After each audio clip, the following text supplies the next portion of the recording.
Hello hello hello hello hello hello hello hello. शुरू करें। चला जी, जो चैप्टर आपका बचा हुआ है ना, सर्कुलर मोशन, 9 और 10। बोलिए। अभी लोग ना हल्ला कर रहे थे। आपकी सेवा में प्रस्तुत है chapter number 9, circular motion and linear motion. निकाल लीजिए, निकालिए, निकाल लिए। प्यारे दुलारे बच्चों, आपका चैप्टर नंबर 9 और चैप्टर नंबर 10 छूटा हुआ था ना? तो निकालिए ना।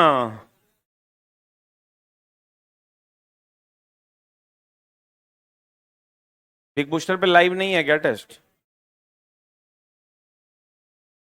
उस पे लाइव हो जाता है ना? ऑनलाइन है तो। अरे बिग बूस्टर ऐप पे ऑनलाइन है। हाँ, अभी ऑनलाइन है, लाइव है। दिखाना तो नहीं खोल के। हाँ, और सब बढ़िया है, खूब मजे में है। Hello hello.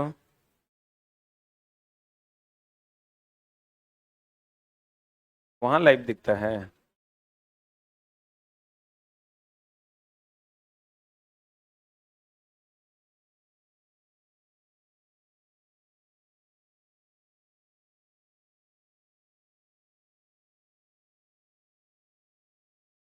अच्छा, तुम्हारे में एक्टिवेट कहाँ है?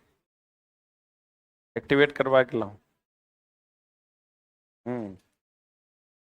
Circular motion and linear motion है ना दोस्त।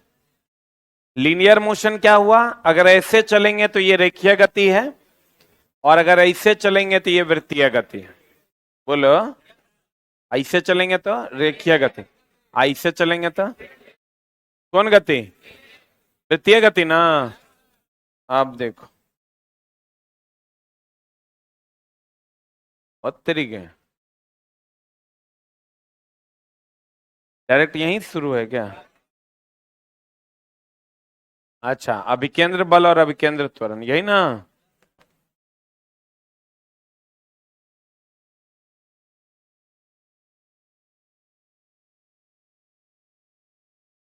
गौर फरमाइएगा। अभिकेंद्र बल और अभिकेंद्र त्वरण। एक बात बताइए, चला वेग सदिश राशि है कि अदिश राशि? वेग क्या है? वेग जो है वो सदिश राशि है। वेग क्या है? इसमें कोई डाउट है क्या? इसमें दिशा भी होगा, अब परिमाण भी होगा। यानी आयुष को भेजना तो इसमें दिशा भी होगा और परिमाण भी। ठीक ना? चाल का नाम सुने हो? सदिश है कि अदिश है? एक में दिशा ना होता है। इसमें केवल और केवल क्या होगा? परिणाम नहीं, बोलिए। क्या बोलिए? परिमाण। बोलिए हाँ या ना। ये तो पता है ना दोस्त कि अगर ये यहां से सीधे चलेगा,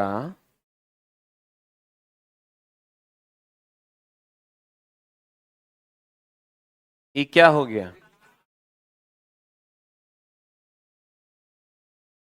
और ये क्या हो गया?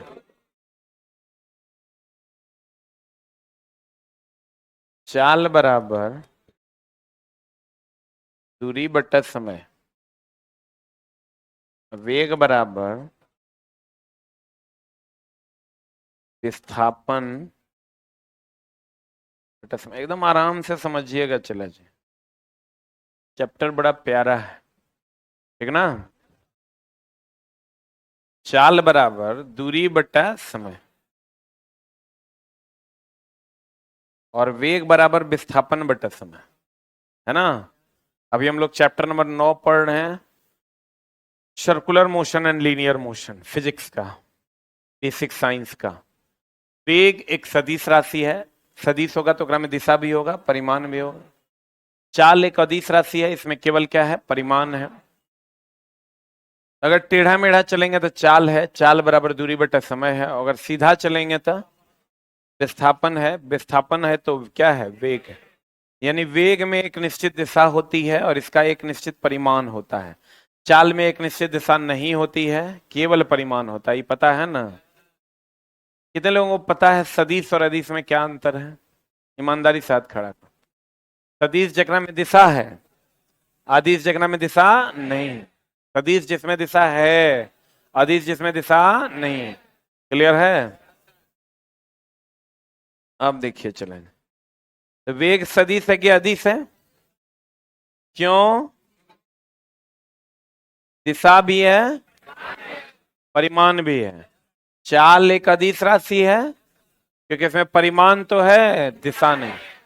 एक बात बताइए, अगर मेरे पास हाथ है, अब पैर है, हाथ काट दीजिएगा तो मेरे शरीर में परिवर्तन हुआ कि नहीं हुआ?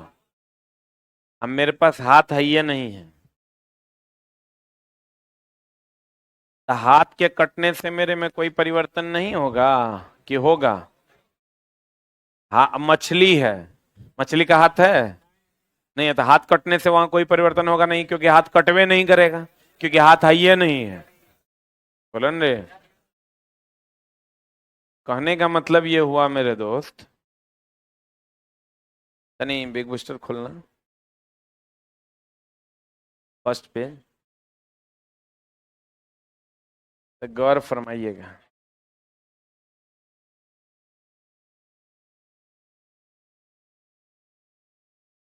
ना क्या, ना कोई दिक्कत नहीं है, तनी हमको दिखाओ।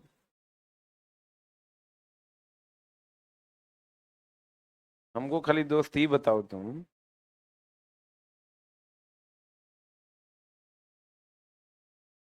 ये जो यहाँ था ऑल ऑफलाइन टेस्ट इन ऑनलाइन, वो फोल्डर तुम हमसे अनाउंस करवा लिया, वही फोल्डर हम अनाउंस किए। अब बच्चे वहां जा रहे हैं खोजने तो तू ओकरा छितरा दिया।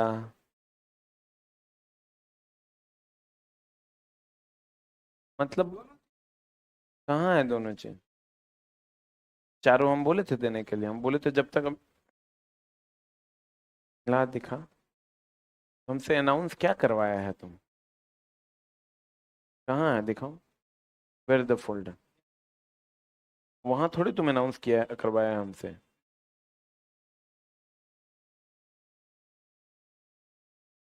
एग्जाम कैटेगरी में यहाँ, अभी लाइव दिखाओ हमको कहाँ चल रहा है।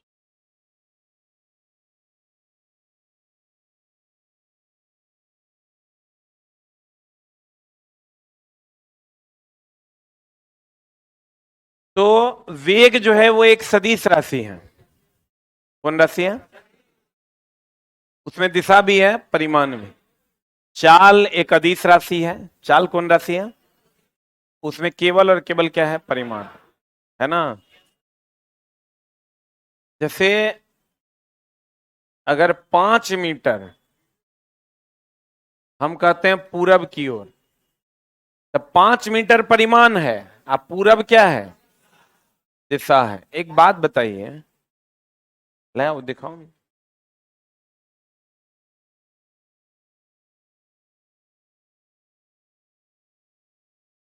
लाइव वीडियो चलाओ ना।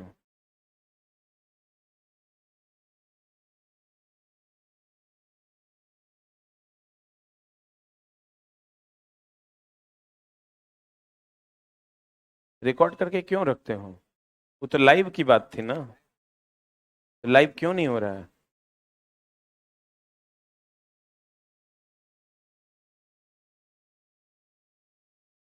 बात क्या हुआ था ऑफलाइन? जैसे बाबू मेरे, शट योर माउथ। बात क्या हुआ था Ayush? Why this is not happening?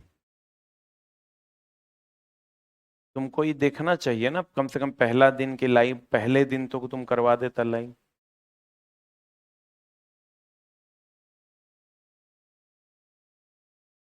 First day उस पे कैसे लाइव होगा किसी को पता नहीं है। अब तुम समझो कि मेरा इतना बिजी शेड्यूल के बाद भी हमको पता है कि क्या नहीं हुआ। तुम फर्स्ट डे इन लोगों को बताएगा कि लाइव कैसे होगा।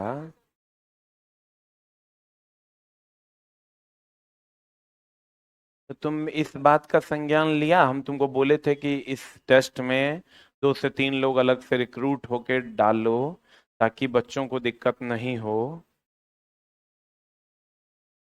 सिर्फ पैसा लेना हमारा काम है।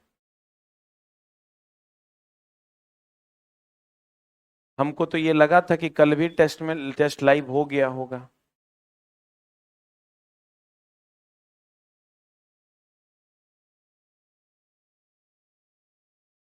वीकली भी नहीं चला है। वीकली लाइव चला है। वीक लिंक दे दिया था। डायरेक्ट क्लासरूम से लाइव की बात हुई थी आयुष तुम्हारे और मेरे बीच। अभी तक नहीं हुआ है। लाइव किया ही नहीं है ये लोग तो कैसे चलेगा। भाई वो बात तो ठीक है। अब तो इनका नहीं हुआ, आगे से दीपक सर का क्लास है।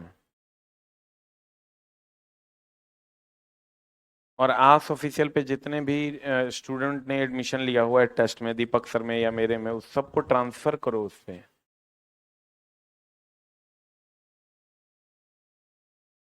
ये कितनी बड़ी बात है दोस्त। लाइव होना चाहिए कि नहीं ये तुम बताओ हमको। और जो इसके लिए रिस्पॉन्सिबल है तनी हमको, अश्विनी और प्रवीण। आज का क्लास 4 से 5 लाइव क्यों नहीं हुआ कुणाल सर वाला। लक्ष्मण मना किया था। क्या बोला ये। ऑनलाइन नहीं होता। तुमको नहीं पता है कि ऑनलाइन तुम पहली बार एडमिशन लिए हो बिग बूस्टर ऐप पे।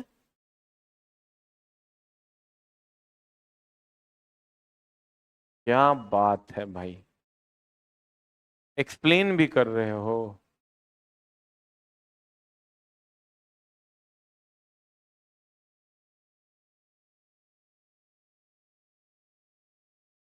हं, नहीं होता। तुमको ये नहीं समझ में आया कि हमने कुणाल सर के बैच में एडमिशन लिया हुआ है। बच्चे हजारों की संख्या में पेमेंट कर चुके हैं। तो ये बोलेगा कि लाइव नहीं होगा, तुमको ये बताना चाहिए ना कि हमने बिग बूस्टर पे यही बोल के एडमिशन लिया है।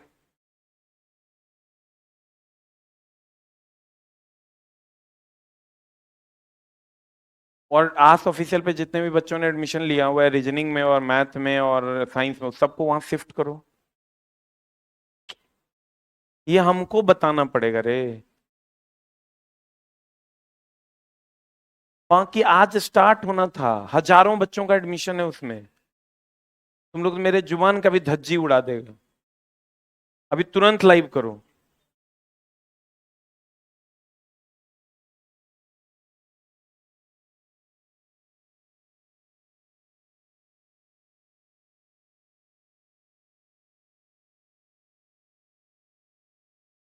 चला एक बार हम बोलते हैं और हजारों बच्चे एडमिशन ले लेते हैं, तो फिर उस बात की वैल्यू क्या रह जाएगी। खाली पैसे कमाना उद्देश्य है कि हम रात में सोते हैं तो नहीं सोते हैं, उठ उठ के चला ग्रुप में मैसेज करते रहते हैं कि ये काम नहीं हुआ, ये काम नहीं हुआ, ये काम नहीं। और लोग कितने इरेस्पॉन्सिबल हैं। पैसा तो चला मेरे एक बात बोलने पर कि बैच है ये एडमिशन ले लो, हजारों बच्चों ने पेमेंट कर दिया। 20 से 21 हजार बच्चों ने साइंस में पेमेंट कर दिया। अब समझो 99 रुपए उसका फी है। 21 lakhs 2 दिन में पेमेंट हुए। और ये कह रहा है कि हमको पता ही नहीं है। ये तो बच्चों का इमोशन भी खराब किया। हम ये लोग का तो कुछ नहीं जाएगा। ये लोग को कौन पहचानता है, कौन है लक्ष्मण, कौन है प्रवीण है, कौन है क्या है। बच्चे सीधे ब्लेम करेंगे एस के झा सर को, हमने पैसा दिया, उन्होंने मेरा पैसा ले लिया और हमको प्रॉपर सर्विस नहीं मिला। ये कितना घटिया। आप चला बातें कहते, जुबाने कहते वैल्यू है। हम लोग का क्या है, आके कह देते हैं ये बैच ले लो, हम तुमको अच्छे से पढ़ा देंगे। कहता जी सर ले लेते हैं, आप अच्छे से पढ़ा दीजिए। यही ना बात है, क्या आप बोले छोटा सा, ये बिहार है चला, इतना मान लेना पड़ेगा। अब अगर हम चला वृत्तीय गति में चलते हैं, कौन गति में चलते हैं, वृत्तीय गति में बताइए, अलग अलग बिंदु पर वेग की जो दिशा है वो अलग अलग है कि सेम है? अलग अलग बिंदु पर वेग की दिशा अलग अलग है कि सेम है? पक्का? यहां पर वेग की दिशा देखिए अलग है, यहां पर वेग की दिशा देखिए अलग है। बोलिए, अलग अलग बिंदु पर वेग की दिशा अलग अलग है। बहुत बढ़िया बात। तो वेग की दिशा बदल रही है कि नहीं बदल रही है? आवेग के पास क्या क्या है, एगो दिशा है और एगो क्या है चला, परिमाण। वेग के पास तो दो चीजें हैं ना, क्योंकि वेग सदिश राशि है, इसके पास दिशा भी है और परिमाण। तो अलग अलग बिंदु पर दिशा बदल रहा है, दिशा बदल रहा है तो वेग बदलेगा। अरे दिशा, हाथ कटेगा तो शरीर कटा कि नहीं कटा, तो दिशा बदलेगा तो क्या बदलेगा? तो भैया एक समान चाल से अगर कोई पिंड चल रहा है, चाल समान, चाल में केवल और केवल क्या होता है, परिमाण ना। चाल में क्या होता है, परिमाण। एक समान चाल से अगर कोई पिंड चल रहा है तो उसका परिमाण समान होगा, लेकिन दिशा बदलेगा कि नहीं बदलेगा? तो दिशा अगर बदलेगा, दिशा बदलेगा, दिशा बदलेगा चला तो वेग बदलेगा, दिशा बदलेगा तो क्या बदलेगा, वेग बदलेगा। वेग बदलेगा, वेग बदलेगा तो वेग में परिवर्तन की दर को क्या कहते हैं, क्या कहते हैं? तो वेग में परिवर्तन होगा तो त्वरण उत्पन्न होगा, और उस त्वरण का स्पेशल नाम कौन त्वरण है, अभिकेंद्र त्वरण। कौन त्वरण चला, अभिकेंद्र त्वरण। और जो बल लगेगा, बल बराबर द्रव्यमान गुना त्वरण ना, इस त्वरण के कारण जो बल लगेगा उसे हम लोग कौन बल कहते हैं, अभिकेंद्र बल कहते हैं। एक बार फिर से देख लीजिए, अगर कोई पिंड एक समान चाल से चल रही है, एक समान चाल से चलेगी, इसका मतलब उसका परिमाण समान होगा कि अलग अलग होगा? एक समान चाल से चलेगी तो उसका परिमाण समान होगा, लेकिन अलग अलग बिंदु पर दिशा बदलेगी, और दिशा बदलेगा तो वेग बदलेगा, वेग बदलेगा तो त्वरण उत्पन्न होगा, और त्वरण उत्पन्न होगा तो बल लगेगा। तो वेग की दिशा स्पर्श रेखा की दिशा में होती है, और अभिकेंद्र त्वरण और अभिकेंद्र बल की दिशा किधर की ओर होती है, केंद्र की ओर। इसको सेंट्रीपिटल एक्सेलरेशन कहते हैं, AC से डिनोट करते हैं, और इसका फॉर्मूला होता है v²/r। यहां v क्या है चला, वेग है, r क्या है, त्रिज्या है, और अभिकेंद्र बल का फॉर्मूला, बल बराबर द्रव्यमान गुना त्वरण ना, तो द्रव्यमान तो हो गया m, और त्वरण हो गया v²/r। तो क्या हो जाएगा, mv²/r। पढ़े हैं कि नहीं? हमने कहा अगर कोई पिंड वृत्तीय पथ पर घूम रही है तो अलग अलग बिंदु पर दिशा अलग अलग की सेम, वेग की दिशा अलग अलग बिंदु पर अलग अलग ना, एक समान चाल से चल रही है, इसका मतलब परिमाण समान है। बोलो, तो जब वेग की दिशा बदलेगा, दिशा बदलेगा तो वेग बदलेगा, वेग बदलेगा तो त्वरण उत्पन्न होगा जिसे अभिकेंद्र त्वरण कहते हैं, और अभिकेंद्र त्वरण के कारण एक बल उत्पन्न होगा जिसे हम अभिकेंद्र बल कहते हैं। अभिकेंद्र त्वरण बोले तो v²/r, और अभिकेंद्र बल बोले तो mv²/r। बोलिए, क्लियर है? तो कहते हैं, लेकिन चला एक चीज का ध्यान रखना है कि अगर ये सब कुछ नहीं पूछेगा, आपको क्वेश्चन पूछेगा एक समान चाल से अगर कोई पिंड चल रही है तो क्या नहीं बदलेगा। एक तो एक समान चाल है तो चाल नहीं ना बदलेगा, ऊर्जा सदिश है कि अदिश, ऊर्जा में दिशा होता है। तो मेरे दोस्त, एक समान चाल से अगर कोई पिंड चलेगी तो चाल और गतिज ऊर्जा नहीं बदलेगा। क्या नहीं बदलेगा, चाल और गतिज ऊर्जा नहीं बदलेगा, क्योंकि दोनों अदिश ना है, दोनों परिमाण पर ही निर्भर करता है। किस पर निर्भर करता है, मैग्नीट्यूड पर। मैग्नीट्यूड तो बदल नहीं रहा है क्योंकि एक समान चाल से चल रहा है। बोलो रे, क्या नहीं बदलेगा, चाल और गतिज ऊर्जा नहीं बदलेगी। कहता अगर कोई पिंड एक समान, अब बताइए चला जी, अभिकेंद्र त्वरण की दिशा, अभिकेंद्र वेग की दिशा किधर की ओर है, स्पर्श रेखा की दिशा में। अभिकेंद्र त्वरण और अभिकेंद्र बल की दिशा किधर की ओर है, केंद्र की ओर। इसको हम त्रेज्य त्वरण भी कहते हैं, इसको केंद्राभिमुखी त्वरण भी कहते हैं। बोलन रे। अगर कोई पिंड एक समान चाल से वृत्तीय गति में चलता है तो परिमाण क्या है, समान है। लेकिन यहां ठीक कर लेना, लेकिन किताब में ठीक हो गया होगा, किताब में ठीक नहीं है। लेकिन दिशा बदलने के कारण वेग बदलता है, और वेग में परिवर्तन होने के कारण तो जिसे अभिकेंद्र त्वरण कहते हैं, और इसके कारण एक बल लगता है जिसे क्या कहते हैं, अभिकेंद्र बल कहते हैं। अभिकेंद्र बल को केंद्राभिमुखी बल या त्रेज्य बल भी कहते हैं, केंद्र की ओर मुख किया हुआ। ये सब नहीं पूछेगा, ये पूछेगा एक समान वृत्तीय गति में चाल और गतिज ऊर्जा नहीं बदलता, वहां भी आए। क्या नहीं बदलता दोस्त, चाल और गतिज ऊर्जा नहीं बदलता, अर्थात अचर रहता है। लेकिन अन्य राशियां जैसे वेग, त्वरण, बल, संवेग, ये सब क्या हो जाता है, बदल जाता है। देखिए चला, अभिकेंद्र वेग की दिशा किधर है, स्पर्श रेखा की दिशा में है। वेग की दिशा किधर है, अभिकेंद्र त्वरण या अभिकेंद्र बल की दिशा किधर है, केंद्र की ओर ना। वाह मेरे दोस्त।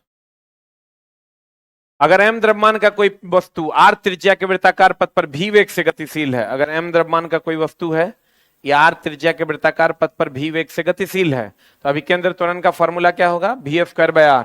अभिकेंद्र बल क्या होगा, mv²r ना। बोलो बोलो, हाँ आई फॉर्मूला अलग से पढ़ेंगे। फिलहाल आपको किसी चीज की जरूरत नहीं है, एक ही चीज की जरूरत है, वो है mv²r। और ये जो अभिकेंद्र बल है किधर की ओर लगता है, केंद्र की ओर के केंद्र से बाहर की ओर, केंद्र की ओर लगता है। अब देखिए, अभिकेंद्र बल और अभिकेंद्र त्वरण की दिशा किधर की ओर होती है, बताओ। अभिकेंद्र बल और अभिकेंद्र त्वरण की दिशा केंद्र की ओर ना। वेग की दिशा, लेकिन वेग की दिशा स्पर्श रेखा की दिशा में होती है। अब देखो, अगर कोई पिंड वृत्तीय पथ पर घूम रहा है, किस पथ पर घूम रहा है, चला एगो तार था यहां रे, तार है क्या उधर, है क्या, हेलो, आराम से आराम से। अगर कोई पिंड मान लीजिए, किसी के पास वो है क्या हाइलाइटर,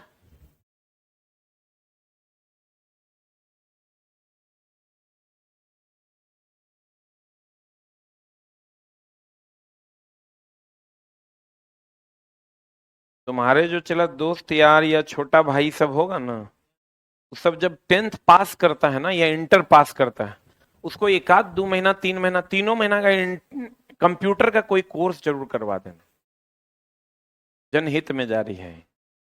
जैसे मान लो भाई लोग है, छोटा भाई लोग है, वो सब 10th पास करता है 3 महीना तक बैठले रहता है, इंटर पास करता है 3 महीना तक बैठले रहता है, तो उसको क्या कर देना है, अभी छोटा से छोटा जॉब भी अगर करना है ना, पार्ट टाइम जॉब भी करना है, तो आपको कंप्यूटर आना चाहिए, ठीक ना। इंटर पास करता है तब भी वो 2 3 महीना बौखते रहता है, अपना कहीं लगा देना है, 600 700 में तो कर देता है। सबसे सस्ता कंप्यूटर एजुकेशन है जो लोग नहीं लेता है, और सबसे ज्यादा जरूरी है। मान लीजिए चला जी कि इसको हम लोग ऐसे घुमाते हैं,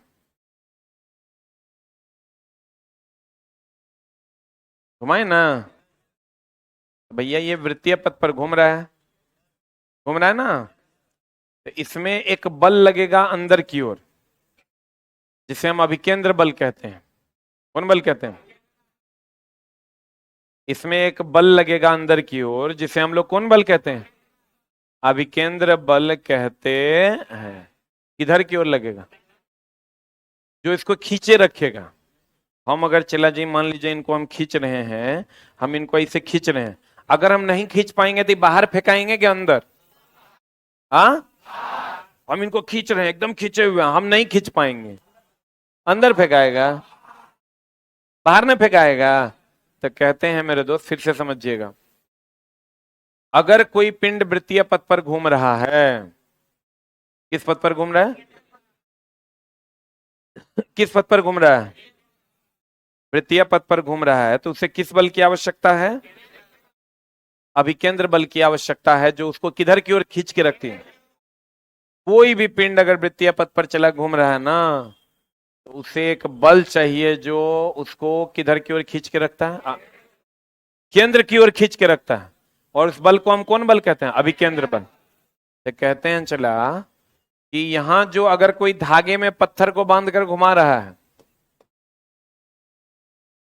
धागे में पत्थर को बांधकर घुमा रहा है, तो यहां जो आवश्यक अभिकेंद्र बल है वो तनन बल से प्राप्त होता है। कौन बल से प्राप्त होता है? यहां जो आवश्यक अभिकेंद्र बल है किस बल से प्राप्त होता है? तनन बल से। और अगर कोई गाड़ी घूम रहा है किसी वृत्तीय पथ पर, तो यहां जो अभिकेंद्र बल वृत्तीय पथ पर घूमेगा तो उसे अभिकेंद्र बल चाहिए। यहां जो अभिकेंद्र बल होगा वो घर्षण बल से प्राप्त होता है। सड़क और टायर के बीच कौन बल से? घर्षण बल से प्राप्त होता है।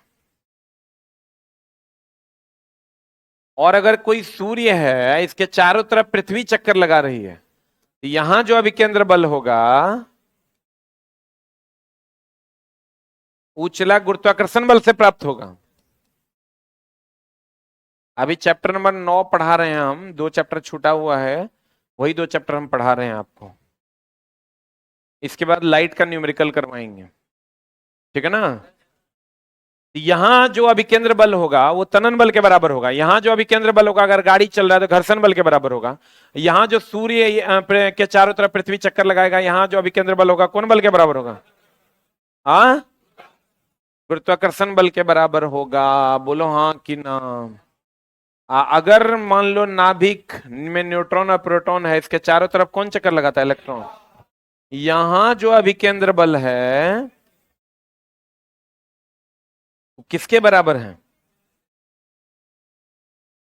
ये है विद्युत, इलेक्ट्रॉन प्रोटॉन के बीच विद्युतीय बल ना लगेगा, वैद्युत आकर्षण बल के बराबर।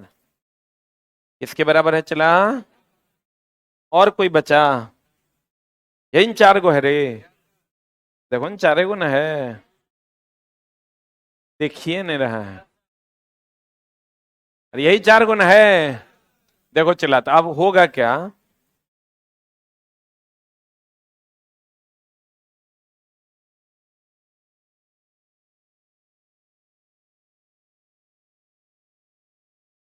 गौर फरमाइएगा। आप कहिएगा क्या इसको याद करना होगा? एकदम नहीं याद करना है। धागा है तो तनन बल होगा, धागा है तो तनन बल होगा। और अगर गाड़ी है तो घर्षण बल होगा, ग्रह है तो गुरुत्वाकर्षण बल होगा, इलेक्ट्रॉन प्रोटॉन है तो विद्युत आकर्षण बल होगा, क्योंकि इलेक्ट्रॉन प्रोटॉन आवेश है और आवेश के कारण जो बल लगेगा वो विद्युत आकर्षण बल है। बोलो, धागा है तो तनन बल, गाड़ी है तो घर्षण बल, ग्रह है तो गुरुत्वाकर्षण बल, और इलेक्ट्रॉन प्रोटॉन है तो विद्युत आकर्षण बल। याद करना है क्या? ग्रह है घर्षण बल, ग्रह है तो गुरुत्वाकर्षण बल, गाड़ी है तो घर्षण बल, धागा है तो तनन बल। बोलो हाँ कि ना? लग रहा याद करना है। धागा है तो तनन बल, ग्रह है तो गुरुत्वाकर्षण बल, इलेक्ट्रॉन प्रोटॉन विद्युत आकर्षण बल, गाड़ी है तो घर्षण बल। क्या याद करना है इसे? तो इसका मतलब कोई भी पिंड अगर वृत्तीय पथ पर घूमेगी तो उसे अभिकेंद्र बल की आवश्यकता होती है, जो उसको किधर की ओर खींच के रखता है? केंद्र की ओर। इसीलिए तो वक्र पथ को ढालनुमा भी बनाया जाता है, हम बताएंगे, उस पर भी बात करेंगे। कहते हैं किसी वस्तु को वृत्तीय गति में घूमने के लिए अभिकेंद्र बल की आवश्यकता होती है। देखो, अगर धागा है तो अभिकेंद्र बल कहां से मिलेगा? तनन बल से। इलेक्ट्रॉन प्रोटॉन है अभिकेंद्र बल विद्युत आकर्षण बल से। ग्रह है तो अभिकेंद्र बल गुरुत्वाकर्षण बल से। और गाड़ी है तो अभिकेंद्र बल घर्षण बल से।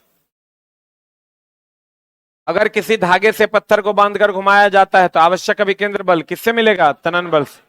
अगर इलेक्ट्रॉन नाभिक के चारों तरफ चक्कर लगाता है तो आवश्यक अभिकेंद्र बल विद्युत आकर्षण बल से प्राप्त होता है।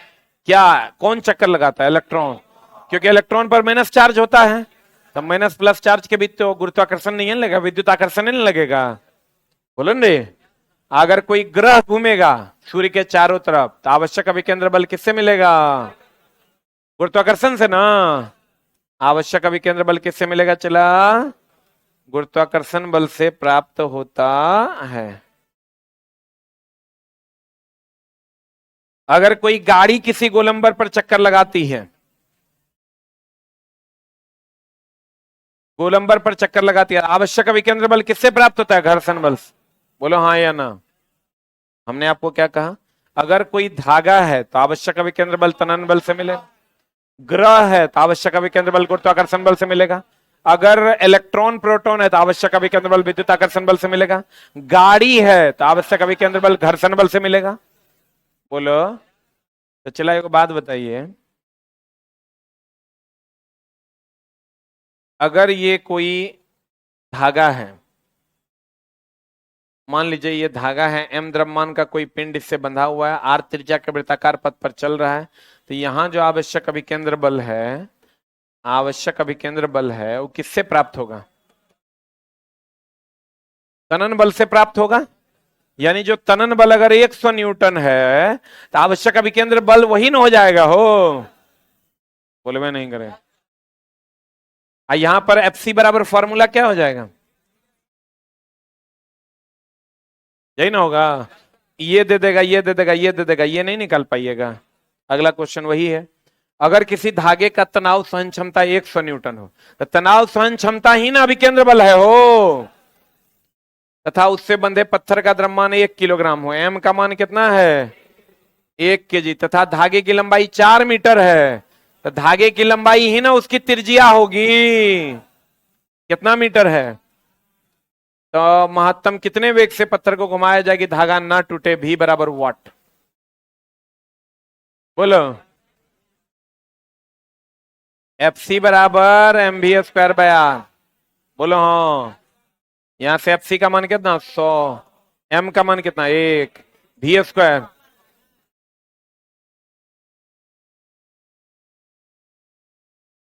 r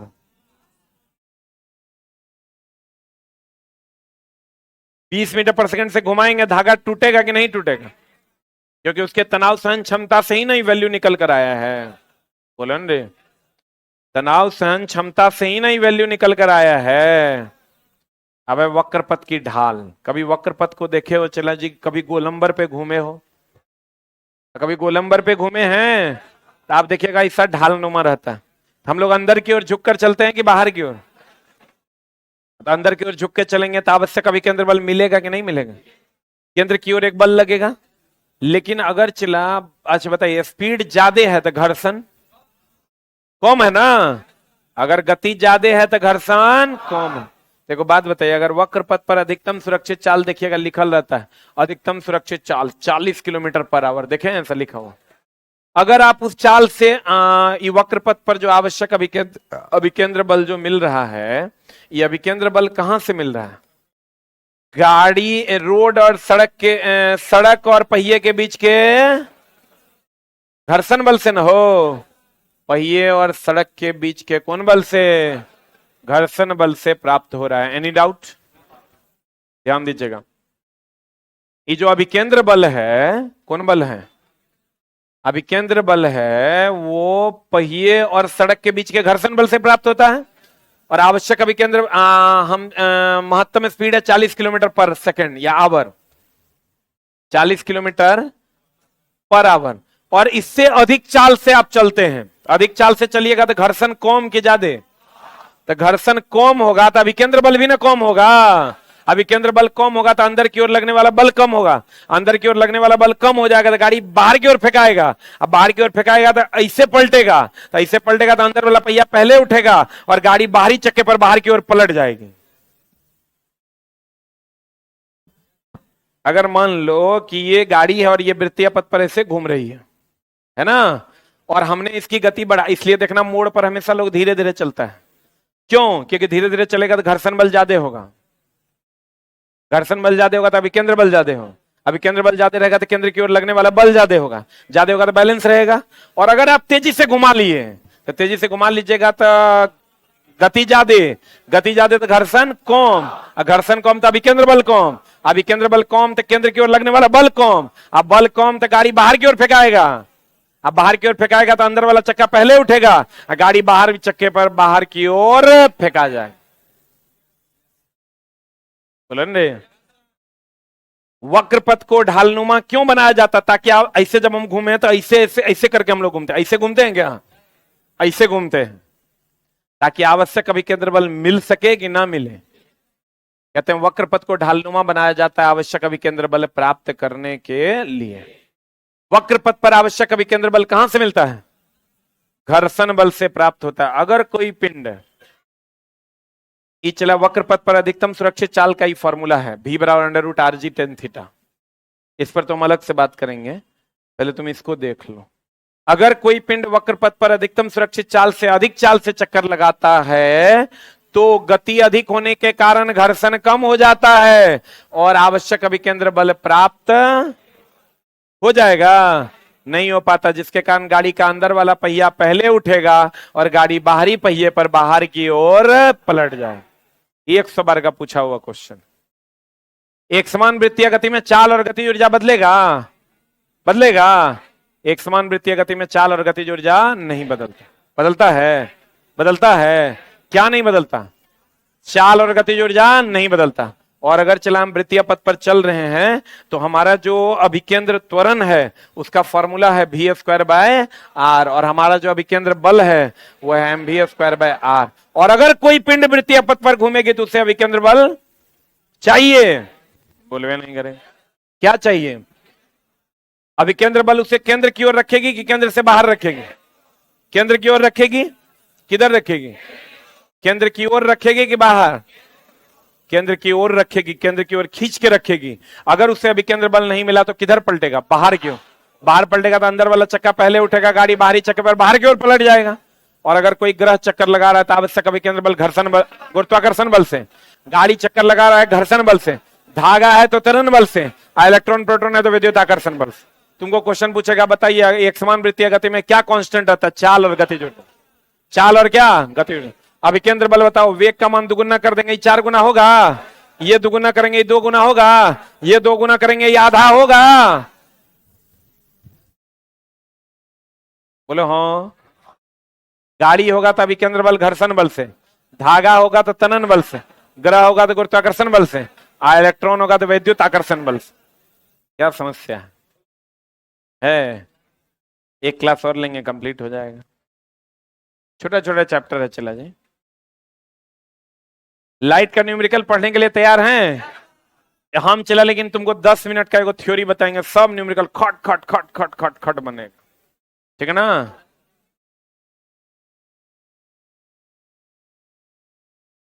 अरे दोस्त, डीजल मैकेनिक वालों को फिटर भी पढ़ना है दीपक जी, और डीजल भी पढ़ना है, तो अभी आप फिटर पढ़िए, बाद में फिर डीजल पढ़ाएंगे। और जिन लोगों का basic science and engineering drawing में एडमिशन है, आप अभी साइंस पढ़िए, लास्ट में सबको मिला के एक साथ इंजीनियरिंग ड्राइंग पढ़ाएंगे। इंजीनियरिंग ड्राइंग मेंस में काम देगा आपको, अभी तो पीटी भी नहीं हुआ है, और 15 दिन का क्लास है वो।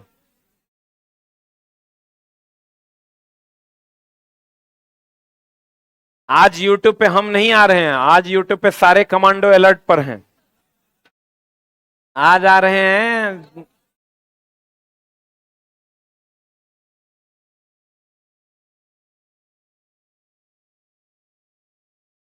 ज्योग्राफी वाले कुणाल सर,